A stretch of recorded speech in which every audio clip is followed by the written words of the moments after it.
again, and welcome to another very special episode here on Viking.TV with me, Anne Diamond. We call this Extraordinary Lives, and this is one extraordinary woman you will want to meet straight away. So I won't take any longer introducing Dame Joanna Lumley. You are so sweet, and strangely enough, I seem to have a bottle of champagne with me. I'm so glad. I wouldn't expect anything less. Oh, gorgeous. You must have champagne at the start of every interview, because I bet everybody thinks this is novel. At the start of every hour, really. Oh, well, that's all right then. And it is, of course, Bolly. It is, honey, how lovely. I was told to pour a little bit in first, and then you can pour it in better. Did you know that? Oh, no, but I would expect you to be an expert at this. It's rather tragic, isn't it? No, it's brilliant. It's so good to see you. We were just saying we haven't seen each other for far too long. Ever such a long time. So long. Oh. Well done, my darling. Cheers. Lovely to see you. Lovely to see you. And by the way, congratulations. Oh, congratulations on the well-deserved damehood. Oh, honestly, it came completely out of the blue. I had the great honour, undeserved honour, of being an OBE, an Obi-Wan Kenobi. And I was thrilled to bits with that. So when a letter arrived, and Stephen wasn't here, so I was at the kitchen table, and it looked quite official. It looked like something which said you haven't paid a parking fine, you know, one of those. So you didn't open it? Well, I did open it, and there it said, you're going to be a dame. And I burst into tears. It was so unexpected, so thrilling, and sort of literally unexpected, and But it's perfect. I mean, I know a lot of people around you, a lot of your friends, and I've had this conversation with them on the telly too, who say it's about time. Oh, well, I'm and so... you really, it's well deserved. You are sweet, honey. Who gave you it? Princess Anne. Oh, what was it like? Oh, it was extraordinary, because the very first, when I had my OBE, it was the Queen, and it was in the great ballroom at Buckingham Palace, which is an enormous room, and they have a sort of gantry with the band playing up there, and all of us go quietly. This was in the throne room, and it was tiny, and there were very few of us, because it was the people who were getting sirs and dames. So there were only about 20 of us there, and it was all cloaked, and sort of, there was a secrety place where you just can bend your knee in front of the lovely Princess Royal, who I adore anyway. Yeah, we all do, don't we? I admire so much. Me too. Anyway, that was pretty much overwhelming. Cloud really nine. Overwhelming. It's Cloud Nine stuff, It isn't is Cloud Nine. You can't, and I have to say, I can't remember a single word Her Majesty said, or Princess Anne. Not a single word. Literally, not even hello. And it's funny, in your business, you must have met many royals in the time. I mean, I know you have. Of course. But there was something very, very special about being given an award. Yes, because it's never, usually when you're talking to them, it's about a charity or about something that's not you. It's when it's you that it makes you go a bit silent and dumb, terrified. Yeah, it's nice though, isn't it? It's lovely to be overwhelmed by somebody else, because I'll bet you meet so many people who are overwhelmed by you. Now, I wanted to talk, I mean, one of the reasons that it's been so lovely that you said hi and you've invited us into your fabulous music room. Isn't it wonderful? This was an old print works, and it suddenly came up for sale, and we bought this. It's bigger than this. This is the shed at the bottom of your garden. Shed at the bottom of the garden, and people rather clench their teeth when we say, we're going down to the shed at the bottom of the garden. And but then they come into this miraculous space. It is. Something we could never have dreamed of, and it means that Stephen, my husband, who's a musician, can rehearse music here, he can have singers here and so on. And it can also adapt. It's been an art gallery, it's had performances of different things, it's had fundraisers. It's had wakes and it's had celebration lunches, so it's just divine. No, it is. Well, it's lovely to be here. Thank you very much for inviting us. Thank you for coming. But one of the reasons that we came and that you said yes is because we're looking back on your work with Born Free. Now, people who watch Viking TV know that we've met Born Free before, and we've met Will Travers before. But this is a special year. It's the 40th anniversary year, and you were there at the very beginning. I was talking to Will this morning and I said, is it really 40 years? And he said, it's 40 years since the whole thing began. It started off called Zoo Check, which was to check on the health and the propriety of zoos and whether they were doing things right. And then the other word for check, which is simply to stop them, because we believe wildlife belongs in the wild. And soon it changed its name to the Born Free Foundation. But Annie, what was really thrilling was the beginning of it all, which was heartbreaking, where, of course, Bill Travers and Virginia McKenna, known from Born Free, had also done an elephant called Slowly, and I think the Swahili word for slowly is puli puli. So this little elephant was called puli puli, and they filmed with it and became close to it, and elephants are so clever and so wise. Anyway, this little elephant was put in London Zoo all on her own, and elephants are herd animals, and she hated it. She swung her trunk. Yeah, she did what zoo animals did. She had a beastly time, and eventually they said, this is unbearable. She shouldn't be like this. We're going to put her down, and put her down. They said she'd become difficult, and she's lost her mind. And the outrage was such that Virginia and Bill decided to set up an organisation which is Keep Wildlife in the Wild. Don't bring them into zoos. And that was 40 years ago. Yes. We've already shown here on Viking TV, we'll show it again now actually, this incredible video of Bill and Virginia when they went to visit Poly Poly in London Zoo. And they were told that she was out of her mind already and that she would never remember them. And the footage is so upsetting because she did recognise them. And they were holding out their hands to her. A little trunk coming out. Yeah, it breaks your just heart. Unbearable. When Bill and I went to London Zoo the second time, and we did manage to see her, and she came and touched our hands, probably one of the most agonising moments I can remember, because mixed up with the joy of memories of being with her in Africa and our wonderful, unique friendship with her, I've never really lost that terrible sense of guilt that we let her down. And I know that she would understand in a way, because she would not want another little elephant to be taken from its family. She would understand. It's unbearable, and I can't go to zoos, I can't, and people say they're tremendous, and some of them, they say we're doing this because we're examining this and that, and maybe, but actually the advance they've made in wildlife filming, particularly the David Attenborough films, means that we're seeing stuff you could never see. To see a tiger walking around a concrete cage is nothing to do with the footage of seeing a wild tiger. Absolutely. And we're urging people, if you want to go on safari, by all means, leave nothing behind but footprints and memories or whatever it is. But don't put them in zoos. It's not the place to see any creatures. It really isn't. So did you always feel like that? Because if you, again, cast your mind back 40 years to this launch thing you did for Born Free in a pub in London. Yeah. With the very famous comedian Ronnie Corbett. Yeah. I mean, were you both already known for campaigning with wildlife, or did you just somehow get involved? Well, I'd always loved animals and always did what I could for animals. But it was instilled into me by my mother, because we were brought up in the Far East, and she as a child was brought up in India, and has always had the greatest respect for the things that aren't the beauties. So the slugs, the snails, the snakes, the spiders, all those sorts of things which people go, ooh, the rats, the mice. People go, oh, I hate it, oh, they're vermin, oh, kill them, kill them, kill them, wasps, kill them, kill them. And she always said, take the greatest care of them. They've all got a right to live just like us on this planet. We're only like them, but we're bigger and more deadly. And so I've always had the greatest love for creatures that are going through a hard time. So it was a natural attraction. And when I heard about Poly Poly, I didn't know Virginia and Bill, but I rang up and said, is there anything I can do to help? And so Ronnie Corbett and I think we were there, I think, what was there, one press reporter there? And I think we collected £50. £50, apparently. I know, that was the beginning. But it was the beginning of an incredible story, actually. Yeah. You mentioned Born Free. We mentioned Born Free a lot. There's a reason, and you must be like me. I will never forget the movie, the first movie. No. I think it had an effect on our entire generation since. Absolutely. It was quite extraordinary. Elsa the Lioness and George and... Joy Adamson. Joy Adamson. And Virginia and Bill played those two people. And it was just, I think, the song, sung by Matt Monro. Oh, yes, very famous. Very famous, beautiful Still song. beautiful. Still beautiful, and still used as Born Free as their sort of theme song.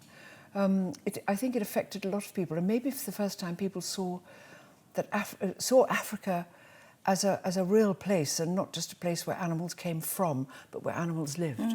Yeah, no, it was wonderful. So, that was Born Free. Now, you mentioned your mother there, and you were brought up.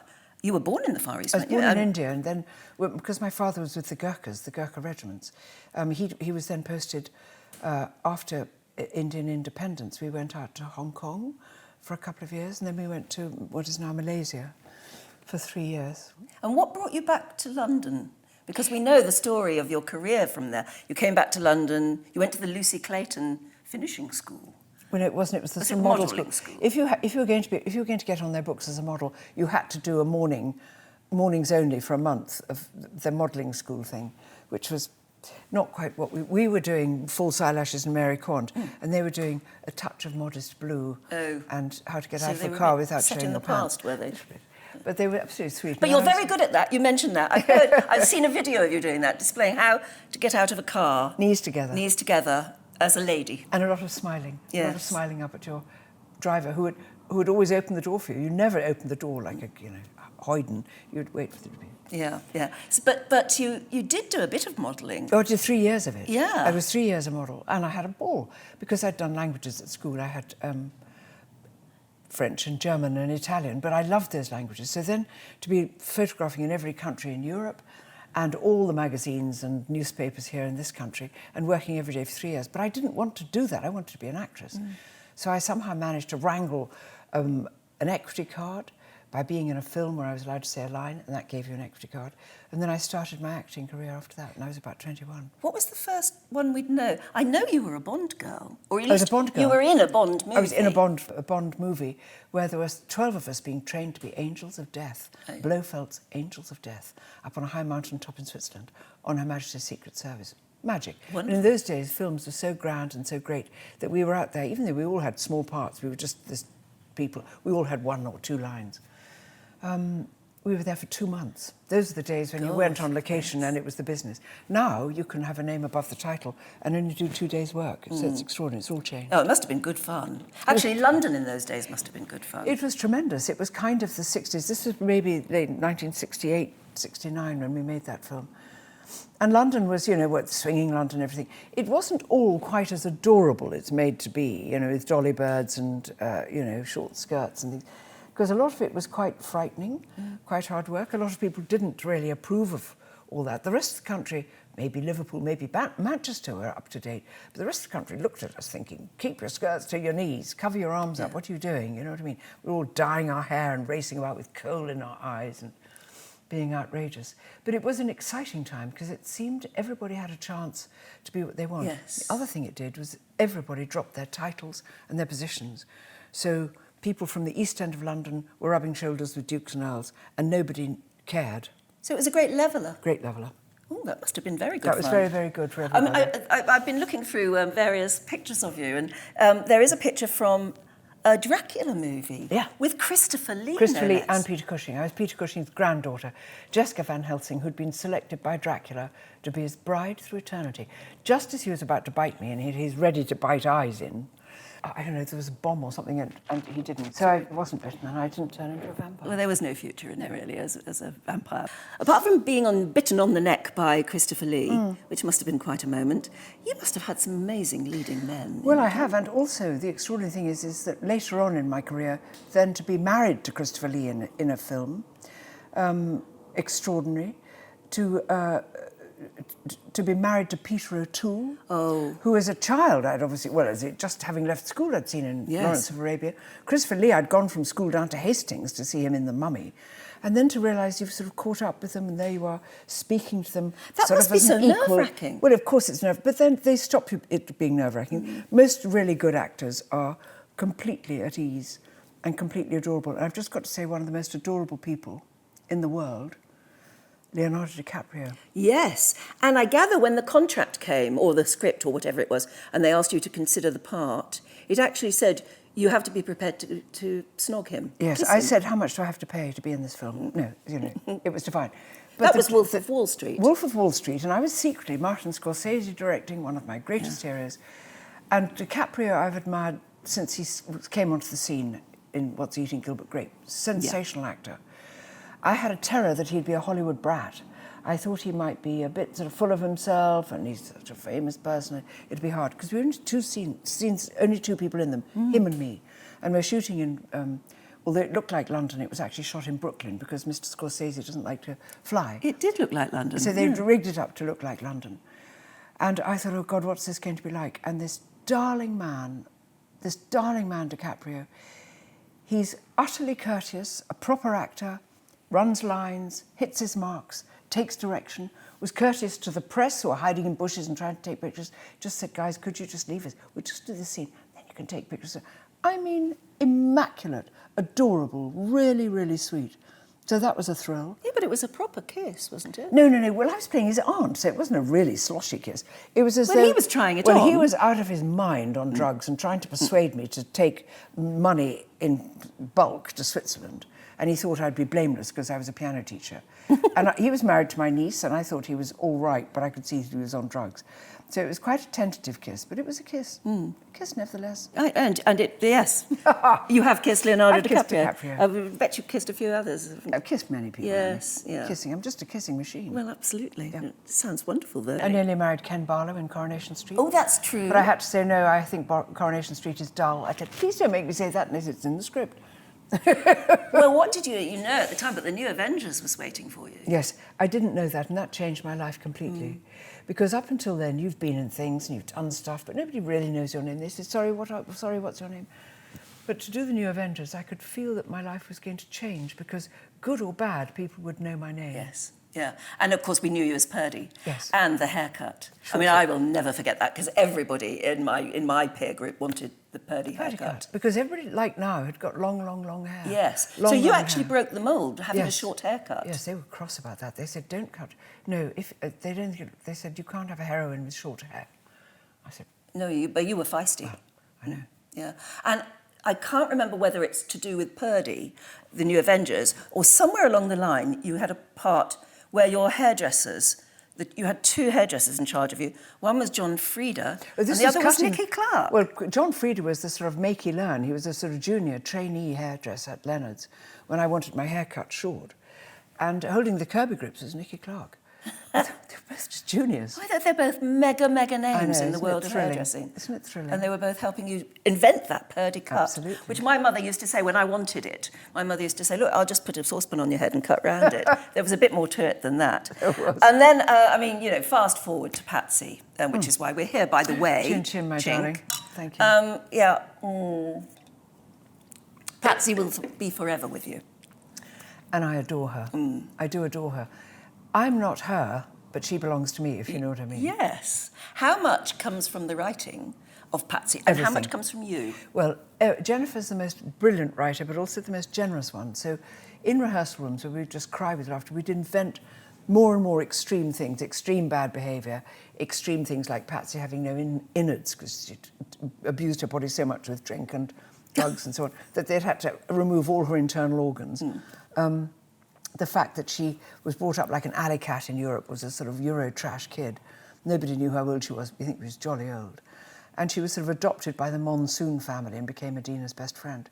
And a sort of succubus. She was always there like clinging ivy, you know.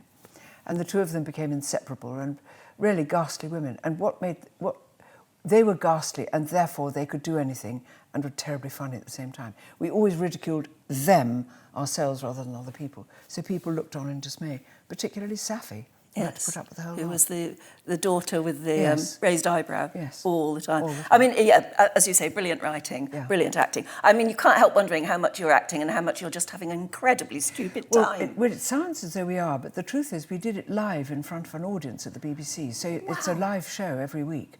And that was the pressure on you to get it right, to get the jokes right, and to put things, because we know here we've got 3 cameras. If you've got a joke which only works if our 2 glasses are close together, and for some reason I put my glass there, you're going to have to cut, because the joke is on that camera that the glasses are there. If you can't see it, it ain't a joke. So you've got to get everything right, say everything right, do everything right, and you've got this gorgeous audience who adored it, who loved it and laughed themselves stupid. But you're really playing to the camera because that's the one that's taking it out to millions of people. So you know what it's like. It's a half and half thing of playing to a house which is behind you, out there, and then playing to the cameras, 5 cameras circling around you. How many episodes did you do? Well, we did a whole thing about this yesterday because Jennifer and I had a day yesterday of filming, mulling over.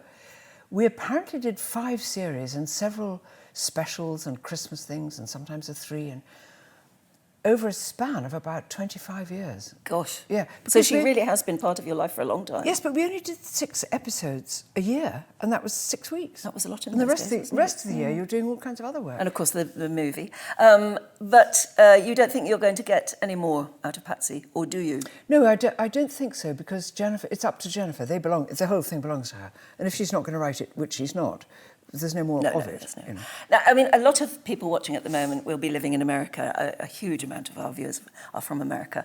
And I wasn't sure how it has gone down in America, but it's huge there They too. loved it. Now, you'd think, do they really understand? Because I've always thought maybe it's quintessentially British sort of style Listen, of when humour. we started it, we thought, will even people in the north of England know what we talk about? Harvey Nicks. Will they understand that? PR's luncheon of the month brunch or something. Will they even get any of it? But if something's funny, people pick on it like that. Yes. And in New York, it really came through the gay community in New York, who just adored it because it was camp and ridiculous and rather bitchy and very stupid. It was high satire and they got it at once. Then it began to spread. Then we found it had spread to the most extraordinary corners of the earth. But America, which I love, took it to its heart. Yes. In bits and pieces. I mean, not everybody. No, people go to fab parties, don't they? And They do. they dress up as you, I'm afraid, don't they? But it is, it's an amazing part. And of all the other things you've done as well, it's quite a library of work you've done. Well, I've worked forever. I'm old now and I've been in the business for a long time. And I love it. And I love work because people sometimes, they've got to the age now where they say, aren't you going to retire? I get that. And you go, what would I do? Just sit. When I love doing things, I'm still asked to do. You know, it will retire you when they don't ring you up, or they say, "I'm afraid not. We don't want you." That's when you retire. Not when there's people knocking and stuff coming in every time. And one's so fascinated by what we do. We're so lucky to love our work. Mm-hmm. Aren't we lucky? I can understand people. Do you ever pinch yourself and think, one day I'm going to be found out? Imposter syndrome, don't that they I call it? haven't worked a day in my life. Yes, That I've just had a ball. Yeah. Although you've dreaded waking up and going into work the next day. You must have some funny times. I mean, you were just recently in Eurovision, doing the part that, I don't know, is just amazing. You're the one who announces 12 points. It's unbelievable. When they asked me, one agent of mine said, "You don't want to do that, do you?" And the other agent went, "Oh, please do it." And I thought, I would love to do that. I remember the great Katie Boyle when they used to give all those things, but she used to host the entire event. Yeah, Katie Boyle was the ultimate British very beautiful presenter. Very, very beautiful presenter. She spoke many languages fluently and perfectly. But I thought that now you can only afford 12 points because all the rest had gone out before. So that's what you say is 12 points. Even so, I thought, I've switched on the Blackpool lights. I've carried the Olympic torch. Yes. To have been able to just give the UK scores at Eurovision is one of my life's ambitions. I know, it's one of those funny things, Extremely isn't it? exciting. Yeah. Very, very thrilling. And I had to say good evening Malmö in Swedish, which is God kväll Malmö. Well done. And then you say hello Pietra, and then also bonsoir Europe. Yeah. And who got the 12 points? We gave it to Portugal, which is rather nice because where we are today, Annie, where we are here, is called Little Portugal. That's right, Little Portugal part of London. Yeah. Absolutely brilliant. One of the things you're so well known for, of course, is the extraordinary campaigning you've done. We talked about Born Free, we'll talk more in a minute about wildlife and animals. But one of the campaigns you took up with gusto, not surprising since you mentioned that your father was involved too, is about the Gurkhas. I don't know if you can explain to our audience where that came from and why you were so fired up and what you wanted to have done and how you succeeded. Tell us the story, in other words. The brief story is the Gurkha soldiers come from Nepal, which is not a Commonwealth country. But more than 200 years ago, they offered to fight for the British Army. The British were in India at the time. They said, "We like the way you run things and do things. We're tough warriors. Would you like us to fight with you?" We said, "Sure." So for over 200 years, they've been steadfast warriors for... Yes, I mean, they're incredibly well army. known for their courage. For their bravery, courage. They say, if a man says he's not afraid of death, he's either a liar or a Gurkha. They're phenomenal. And all the services who've ever come in touch with them say the Gurkhas are great because they're not only great, brilliant soldiers, but they're so light-hearted and they fill people with courage and affection and, come on, we can do this. So they're great to have alongside you. Prince Harry always spoke with such fondness of serving in Afghanistan with Gurkhas alongside. He thought the world of them. And most people think the world of them. Now, we discovered that because they're not Commonwealth, they serve on for a tour of duty, which is either 15 to 20 years, much longer than most other soldiers. After that, on the day that their tour of duty ended, they were deported like criminals from this country, deported and sent back to Nepal with quite a low pension. We said, this is unbearably... We found out, my father by this time had died. I don't think anybody knew this, but successive governments had swept it into the long grass. So we decided to say that at least Gurkhas who paid their taxes, served our country, won VCs, died in their thousands for us, should be allowed to have the same rights as a Commonwealth soldier, which is to remain here, bring his children up here, work here if he can. And so we had a campaign for that in the 2008, 2009. We called it the Gurkha Justice Campaign. And it started off quite quietly, the High Court just saying, we think this whole setup is very unfair, so go ahead. So we started, and it was small, and the press got involved, and therefore the press could open it up to the country. The country was outraged, so we had the swell of public opinion from bishops to schoolgirls, from farm workers to servicemen. All kinds of people came behind us.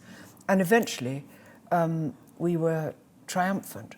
We weren't allowed to do anything about the pensions, but we were allowed to have the Gurkhas living in our country, which they'd fought for all their lives. Yeah, I mean, you were righting an injustice. You were part of that fight. Exactly. Yeah, you must That be was a very... privilege. I mean, it must have been a wonderful moment. It was an honour to be part of it, really an honour to be part of it. We had two of the living VCs, both then in wheelchairs, Lachaman Gurung VC and Tulbahadapun VC, who'd served with my father as Chindits, which was one of the grimmest parts of the Far Eastern War, when they were in the Chindits were in Burma. So it was just an honour to be able to... But they say, I know, and they've said over the years, that not you may say it's an honour to have been alongside them, but what a wonderful spokesperson they had in you. Well, it was lovely. I mean, these are the obvious things to say about newspapers. They like a woman with yellow hair. So rather than a man talking, if you get a woman with yellow hair, so that already is something. Do you think that really is the case? For sure. Look at photographs. Look at the photographs in the press, which is why I've always had the greatest respect for press photographers. I've always tried to wear bright things, to give them a smile, to get them the photograph. They've got a job to do, and it does your cause, whatever it is. Wow. Good. So, but also, I think that our adversaries, in this case, it was the Ministry of Defence and the government, thought that I'd be too dim and was a woman and therefore didn't know anything. They forgot that as actresses you can usually mop up plenty of facts and have them crammed in. And that secondly, I was a daughter of the regiment, so I was part of it. Yes, you had a right to actually be speaking up for them, didn't you? I did. Yeah. Oh, well done. I mean, that's obviously led to the damehood too. So the campaigning brings us back to Born Free, why not? Because that's the reason we're here talking about it today. And there's so much to talk about with Born Free. Absolutely. And you're campaigning with them. We said that it started a long time ago. This is wrong. I was going to say, what's your favourite animal? What's the best campaign that you'd want to talk about? It's so difficult because Born Free really tries to do things for all kinds of creatures. The most endangered little creature on the planet at the moment is the pangolin, and that's what breaks my heart. These beautiful little scaly lizards, as lovely as anything like you've ever seen. A bit like anteaters. Little tiny anteaters, who, when they're afraid, roll up into a neat little ball. And so the hunters who want to take them, kill them, take their scales, eat them, nothing. They don't need them, but they're just a little delicacy. They can just pick these little creatures up off the ground and throw them into a sack. And the population of pangolins has gone down, down, down, down. They're gravely endangered at the moment. So those break my heart. And Born Free, of course, alongside the David Shepherd Foundation and the Pangolin, all these pangolin welfare groups are trying to say, please don't do this. Because it will go extinct. It will go extinct. And of course, there's a massive appetite with traditional Chinese foods and medicines. Well, it's said that their scales may contain a cure for cancer. There's absolutely no evidence of that. It's just cruelty, isn't it? No, it's just cruelty. And also the other thing, which is the ivory ban, which is now being extended. I never knew that hippos are killed for their great tusks, their great teeth, as ivory, because ivory is just bone. Narwhals. They're the whales with the very, very long noses. Very long, that great, almost like a rapier, that great long tusk. Orcas, sperm whales, all these are being gathered in to be protected under the ban ivory thing. The thing that we've been trying so hard to do is to ban trophy hunting, which means you just kill something and then take bits of it back, stuff its head or make its little foot into a holder for something. We're trying to say this is so disgusting and so amoral, so wicked, immoral. We want to ban it, and it's getting through. But of course now, and we're doing this on the morning after the general election has just been announced, and so of course Parliament's being shut down. So it was just on the brink of being heard in Parliament. And so we're imploring the next government, whoever they may be, to keep this cause alive and to put the bill through. It's nearly there. It's got everybody behind it. It just hasn't been made law. So we want to get that made law. Anyway, campaigners such as yourself have been going about this for years. Yes. It's so slow to get anything done. Isn't it heartbreaking? And I think that this is one of the most draining things about Parliament, or the parliamentary system, which of course has to be seen that it's been fair and it's considered everything under the sun, but it goes slower than drying, porridge. And so you just want to say, get it done. Everybody's agreed. Tick the box, sign it, put it through. So. And tell me about canned hunting, which I didn't know was a thing. What is it, and why must that be stopped too? This is so ghastly, and it shows up a side of human nature that you can hardly credit. This is in South Africa. Lions are bred in captivity to have baby lion cubs. So the first exploitation of them is that you can be photographed holding a little baby lion cub. You go, oh, isn't this cute, cutie little baby lion cub? Then they go back into their places where they grow, and they grow tall, and they become teenage lions. Then they're young lions. Then they're put into compounds, which are not very big. And people pay from around the world to come in with guns, and it's like shooting fish in a barrel, and just to kill them in a compound.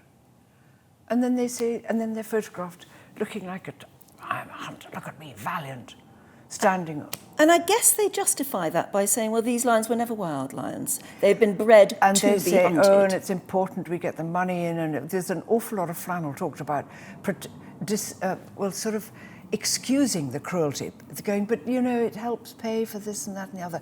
There is no excuse for breeding animals to be shot at fairly close range by idiots, by cruel idiots.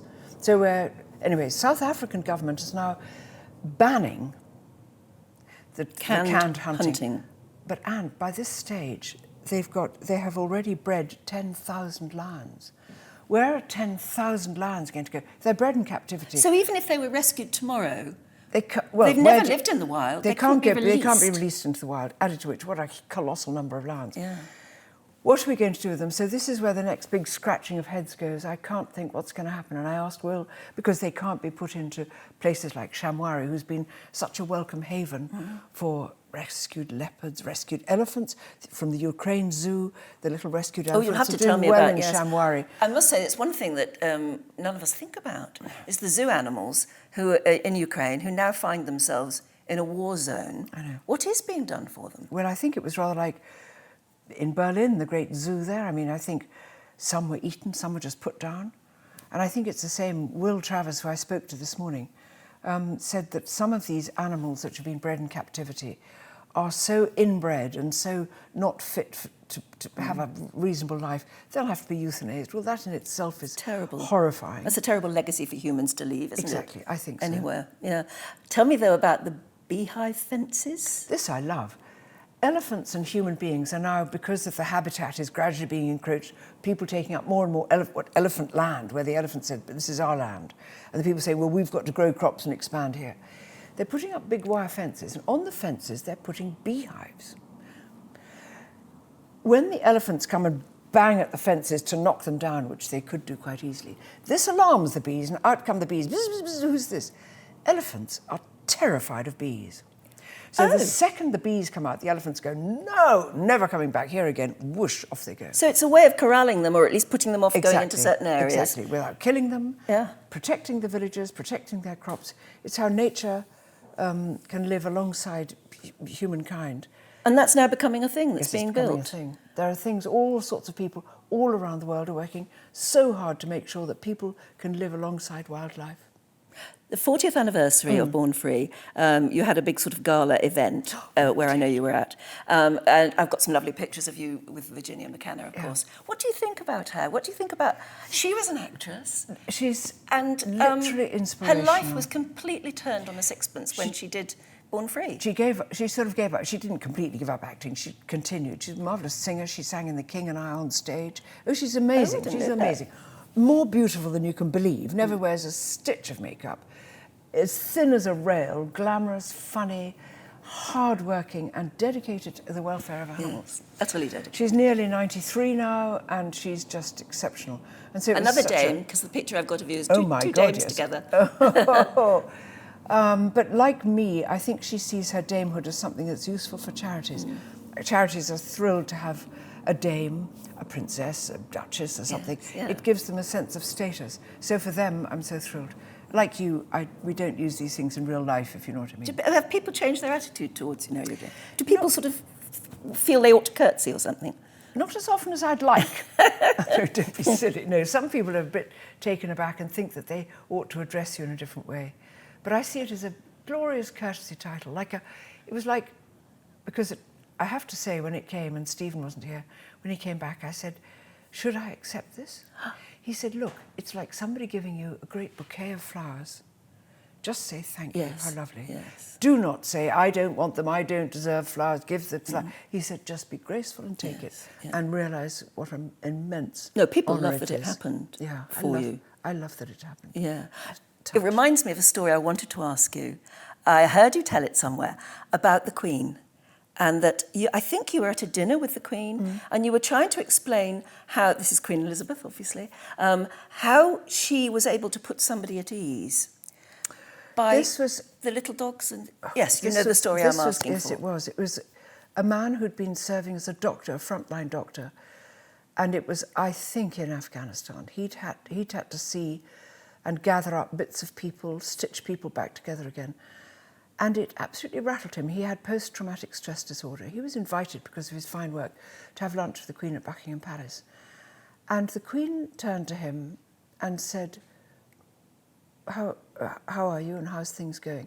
And for some reason he realised all the horrors of all his life flocked to the front of his head, and he became completely tongue-tied and could feel his eyes welling with tears.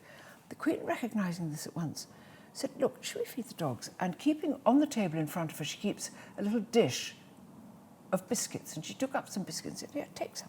Here we are. And Susan, she always had corgis under her feet. Susan, come. And they fed the little dogs biscuits. And she talked about the dogs and said, this one's that old. And he came right down from his panic attack. She had an extraordinary sixth sense. People said that she had it with horses and with dogs, who all went completely calm when they were with her. All rough, naughty horses would go calm as babies when the Queen was there. Wow. She had this extraordinary quality.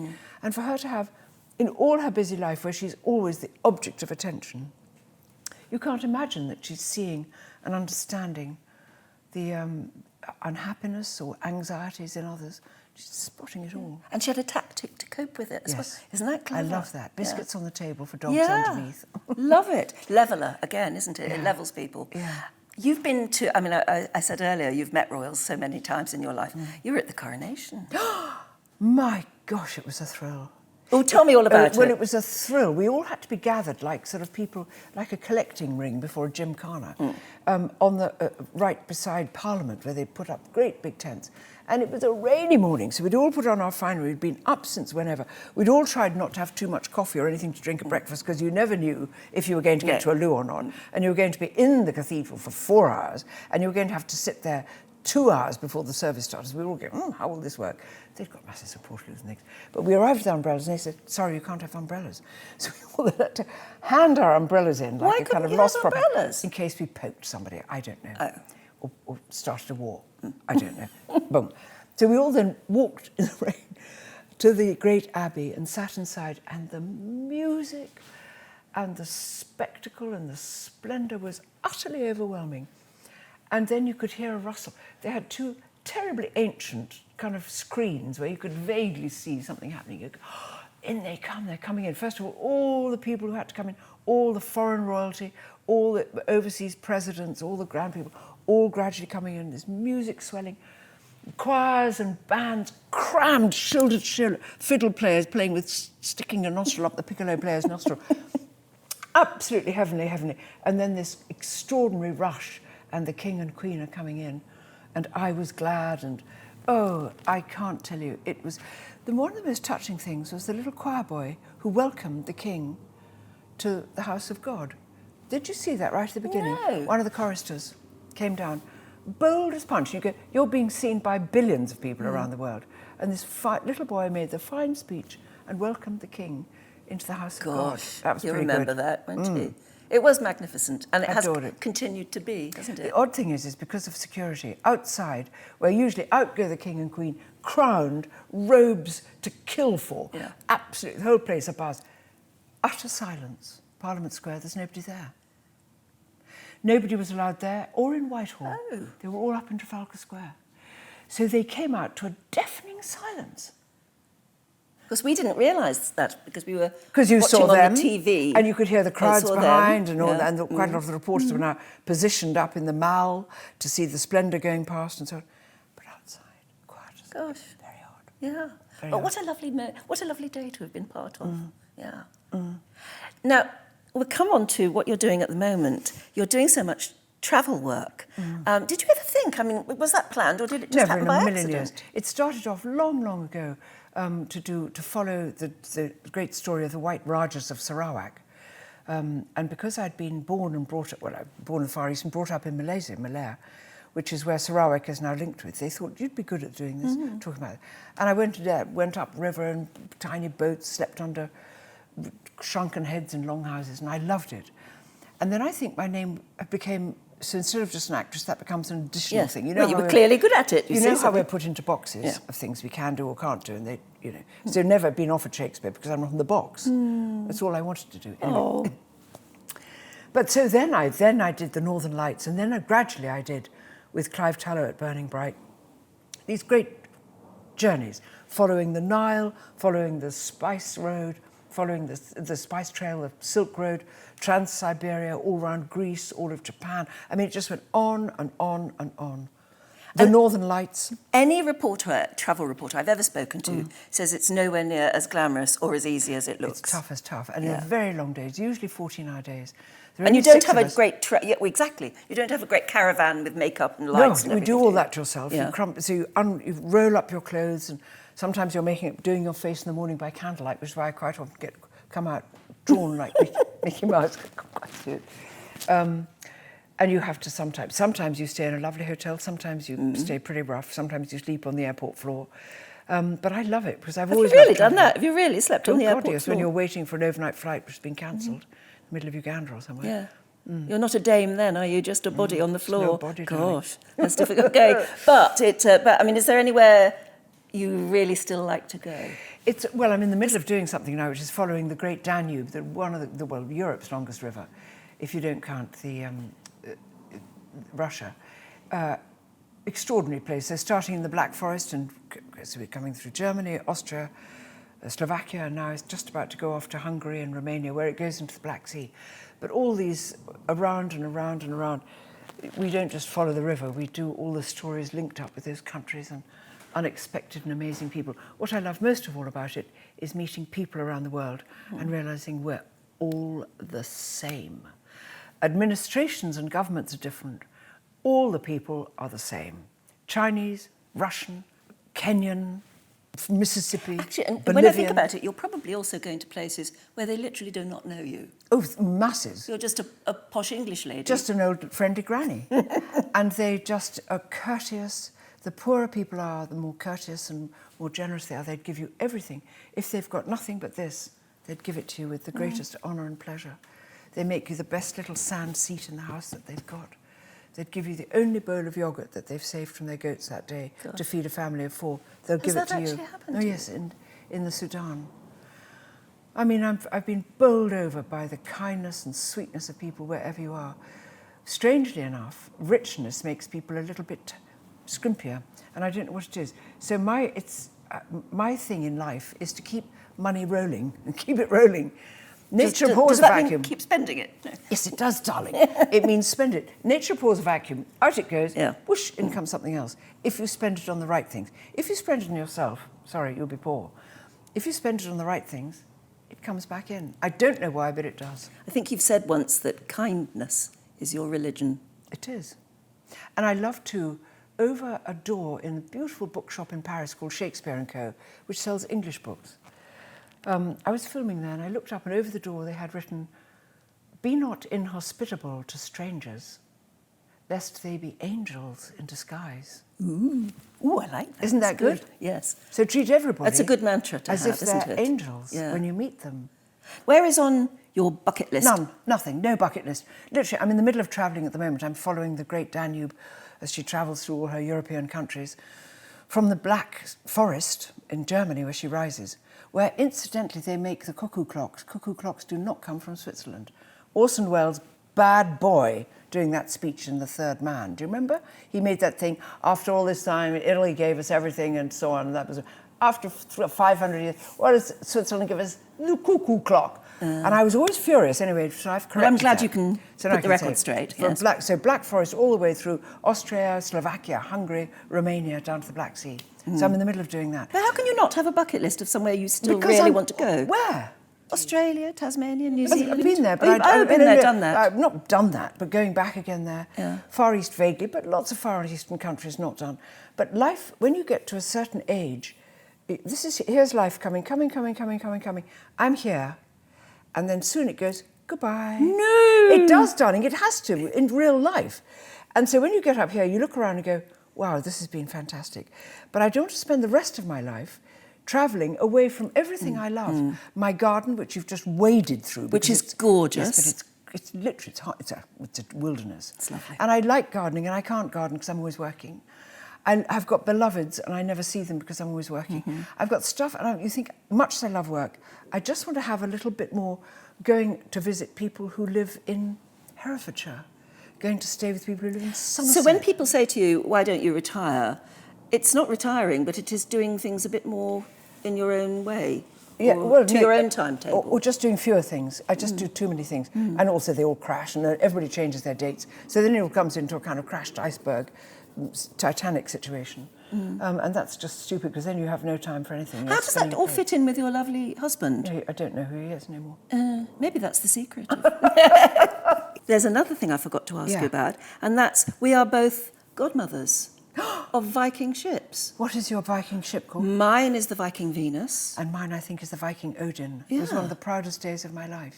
I name you Viking Odin. May your passengers and crew always be safe, and may you always have a hand's width of water under your keel.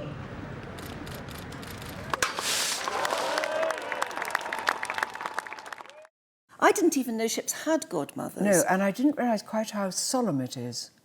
It's not a light-hearted old snip the ribbon No, by. no, it's a What was her name? responsibility, isn't I've it? got a bracelet with Odin hanging on it there, Oh, which is just really important to well, me. there you are. I love it. We're sister godmothers. It's such a sensational line. I'm sorry to say this because you're probably showing it on Viking. Yeah, I know. Sensational. Sensational. Well, the people who are on it now know they're on it. They know it's sensational. Yes, well, that's why The they people go who back. don't know, just do it. Go. Yeah, it's the only way to travel, isn't it? Well, although you travel in lots of different ways. Now, I've always thought about you, because I've read about you, seen the sort of fame that you've enjoyed for so long. I've always thought you were very, very guarded about your private life. But recently, you've started doing this podcast with your lovely husband, where you talk to each other about your lives. Well, we talk to each other about music, really. It's Joanna the Maestro. He obviously doesn't It's get- absolutely He just. I can't is believe I was everything. almost going to say that. It is really Fabulous. lovely. No, because he's an absolute boffin about music. He knows so Everything. much about music. Of course he does, because he's brilliant, but also he's a conductor and a working musician, and they all know it. It seems Actually, that you're this- really underplaying him there. No, I mean, yeah, he's actually a very famous musician. Exactly. And within the and world he's of conducted music, around a the world very and so big on. name. But an awful lot of people see what they call classical music as separate and something for posh people. Now, they don't teach music in schools, largely, and you have to pay to take an instrument up, and people haven't got the money, and you've never even heard it. So you don't even know if it's lovely to hear Grieg or Chopin or things. You've never even played it. As I fell in love with music, because my parents travelled with a wind-up gramophone Oh, gosh, on our yes. journeys, and we'd have Beethoven, Mozart, Dvorak, Chopin, anything, all of that music. I've taken it in because I knew it when I was little. So we've got to play it in schools so people understand there's more than just pop music. Yes. Pop music's great, rap is great, all those things are great, but there's masses more. And don't divide our society by saying, you don't deserve to hear this, you're too stupid or poor or ugly to hear this music. only for posh people. I've never heard such a dreadful drivel. So this thing of Joanna and the Maestro is just sort of me as an ordinary person who loves music, asking my clever husband about music. Yeah, and he's very good at explaining it. Yes, he is. Yeah, but you don't, I mean, I know you used to play the piano when you were little. No, only by ear. Oh. Yeah. Yeah, but that's a good way of playing It's it. pathetic. But I gather that you wouldn't play in front of your No, husband. I wouldn't do anything in front of him to do with music. But he's very kind. He's always been kind to me. And as I have a bath late at night and leave the door open into the bedroom, I think about music and I ask him questions. And that's really where this came from. Because I said to Clive Tullow, who does all my travel programmes, always I talk to Stephen late at night and I ask him the most, sometimes ridiculous, or the most penetrating questions. And he never is short for an answer and always explained to a layperson. It's a wealth of knowledge in his head, isn't and it? so Joanna and the Maestro, and we've had such. Yeah, you're in about your warm third year of reception. it. You've done tons of them, actually. We've done quite a lot. We've done 30-odd ones. Yes, Where do you do them? Do you do them here? We do them here in the music room. He's within reach of the piano, so he can illustrate Yes, something if he yeah. means it. But it's only audio, which is rather nice. I know. It's a shame for us because we're video, but Oh. never mind. But it is, I would thoroughly recommend it. It's called Joanna and the Maestro. And it's where you get all good podcasts, I suppose. And, On and podcasts, yeah. Yes, absolutely. Yeah. Look, we've been talking forever. I know. But you can, which is really good fun. But I just think that because Born Free brought us together today, we ought to toast them again. And actually, I've noticed that we haven't really drunk very much. This so we is have- to Born Free, and this is that in this autumn, this August, I think they're going to do something which is called 23,000 Steps. I think that's because there are 23,000 lions in the wild. And this is 23,000 steps, which is, I'm told, about 20 kilometres. Right, About a 4-hour sort of like a walk. marathon And almost. you can break it up. But just do it, thinking of maybe it's to raise money. There'll be more on the Born Free website. But I think that's going to be good, and I'm going to be doing it. Yeah. Cheers to To that. you, my honey girl. And to the 40th anniversary of My Born lovely Free. little starry friend, I love you. Yeah, absolutely, that's nice, isn't it? It's. Thank you so much for entertaining us here today. It's been crazy, absolutely fabulous. It really has been, hasn't it? Thank you so much, Yeah, Anne. thank you. I've loved it. And until we meet again here on Viking TV, from me and Joanna, Dame Joanna, cheers.